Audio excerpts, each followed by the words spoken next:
ចង់ដាក់លេខទូរស័ព្ទនិង email ចូលនៅក្នុង account Facebook របស់យើងអត់មានអីបាក់ទេអ្នកនរគ្នាអាចមើលវីដេអូនេះបានចូលមកកាន់ Facebook ចុចកន្លែង3ត្រីខាងលើនេះបានបាទអ្នកនរគ្នាចូលមកកាន់កន្លែង setting and proxy ចុចកន្លែង setting ម្ដងទៀតតទៅទៀតអ្នកនរគ្នាចុចផ្ទាំងខាងលើចុចកន្លែងរូប profile របស់យើងអ្នកនរគ្នានឹងឃើញខាងក្រោមនេះគេដាក់ថា contact info កន្លែងនេះមានរូប Gmail ណាបាទគឺបងប្អូនចង់ add Gmail ចូលអ្នកនរគ្នាចុចកន្លែងខាងក្រោម add email ចង់ដាក់លេខទូរស័ព្ទខាងលើបាទអញ្ចឹងបូក55នេះបាទ855គឺជាលេខរបស់ខ្មែរយើងបាទ Cambodia អញ្ចឹងយើងដាក់លេខទូរស័ព្ទរបស់យើងមកនេះខ្ញុំឧទាហរណ៍យើងដាក់អញ្ចឹងមកបាទអញ្ចឹងចុចnext មក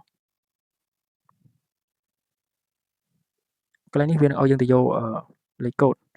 ជាមួយនឹងGmail គេផ្ញើមកយើងបាទនេះលេខកូដគេផ្ញើមកឲ្យយើងចឹងទៅបាទយើងវាយចូលកន្លែងនេះមកបាទវាយចូលកន្លែងនេះគឺជាការស្ដាច់បាទចា៎នេះខ្ញុំធ្វើឧទាហរណ៍បង្ហាញបាទ